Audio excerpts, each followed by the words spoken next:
There is a famous story that is brought down by our sages that speaks about a time after the destruction of the Beis HaMikdash, of our holy temple in Yerushalayim. Yirmiyahu HaNavi, the prophet Jeremiah, was coming back to witness the aftermath of the terrible destruction and the havoc that had been reaped on Yerushalayim. And he came and he saw the stones lying there. He saw the ash was still smoldering.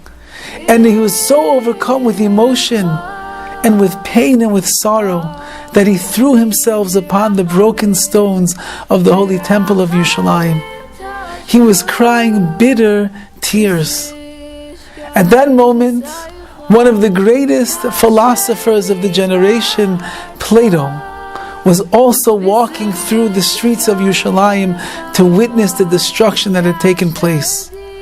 And when he sees this elderly sage crying his eyes out, he walks over to him and he asks, "Excuse me, are you one of these sages of the Jewish people?"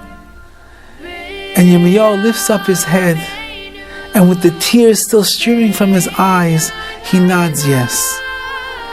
And Plato asks him the following two questions.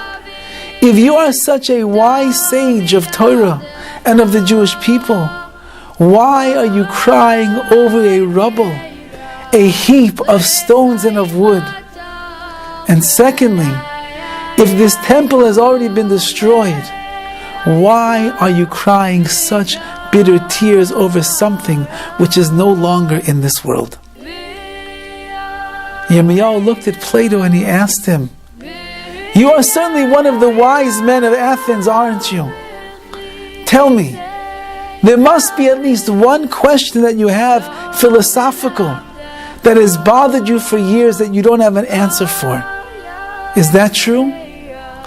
And Plato, with great haughtiness, looks at Yirmiyahu and he says, "Not only do I have one, I have many questions about the meaning of life in this universe that nobody in the entire world has an answer for."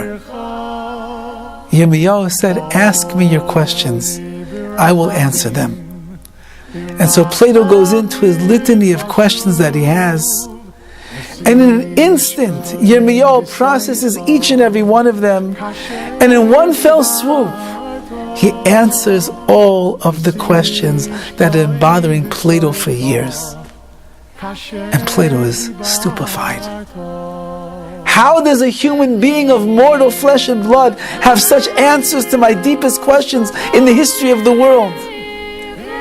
And at this point, Yirmiyahu points to the stones of the Beis HaMikdash, and he says, all of my chokhmah, all of my wisdom, all of my insight, of my genius, of my deep understanding of the mysteries of this universe, they all stem and emanate from the stones of this Beis HaMikdash. The Kedusha and the holiness and the sanctity that is there has made me who I am today.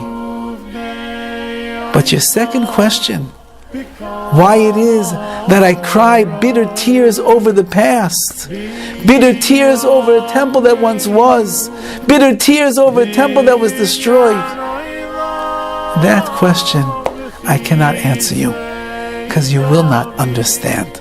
And with that, they part their ways. Says the altar of Kelm, what is the answer to the question of why it is that Yirmiyahu was bitterly mourning over the loss of a temple that once was destroyed? What were those tears of the past that Plato accused him of?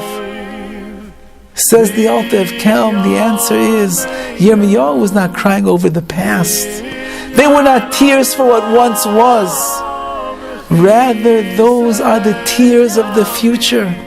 The tears that Yirmiyahu understood will unlock the oppression, and unlock the exile, and unlock the destruction, and allow Klal Yisrael once again to dance and to sing in the Beis HaMikdash, once again to be united together ba'achdus as one, and once again when the glory of Hashem, His great Shekhinah, will fill up the edifice of the Beis HaMikdash down here and allow its Kedusha to spill over to all of Klal Yisrael.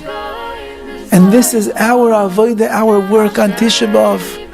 The tears that we sit on the floor and we cry over are not so much what the past was, not so much the destruction of the Jewish people, but rather we cry for the future. We cry because we can't look and bear to see any more Klal Yisrael in the situation that we're in. We can't understand anymore how the assimilation has become so great and how we have traversed so many thousands of years of the gullus, of the exile. And we know that the secret to our redemption is that HaKadosh Baruch Hu never turns away the tears of the Jewish people. And with those pure, simple tears of every Jew on Tisha B'Av, He will unlock the gates of our exile and He will bring us to the ultimate redemption.